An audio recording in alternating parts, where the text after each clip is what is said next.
Bóveda, cando sabe xa a súa sentencia e sabe que esa mesma madrugada vai a ser pasado polas armas, decide despedirse da familia e dos amigos. Escribiu 3 cartas.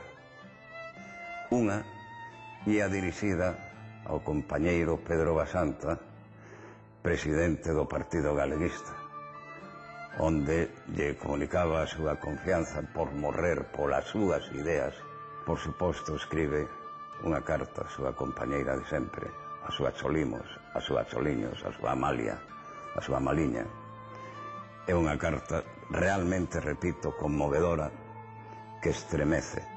E finalmente escribe unha carta moi agarimosa a seu irmán Vicente, a quen chama cariñosamente Vitín, donde non só lle pide que cuide de toda a familia, sino que tamén entendan que el morre perdonando aos que o mataron e que quere que os demais perdonen.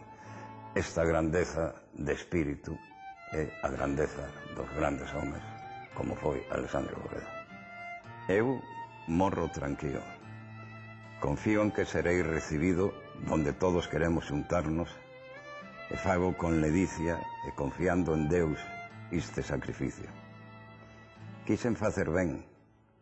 Traballei por Pontevedra, por Galicia e pola República. E o trabucado suicio dos homes que eu perdoo e todos debedes perdoar, condéname. Ben falado. En que estación caen as follas das árbores? En outono. Cando se conxela a auga do orballo, dicimos que hai... Xa. Ves como sabes?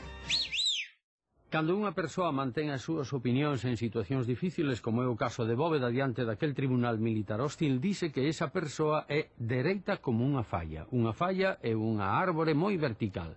Vertical tamén é esta cana, pero esta cana fai isto. E isto parecese a unha peza da roda do carro, que é a camba, e cando un xuíz se deixa levar polos seus prexuizos ou polas presións políticas, dice que a vara da xustiza camba. Mañá máis.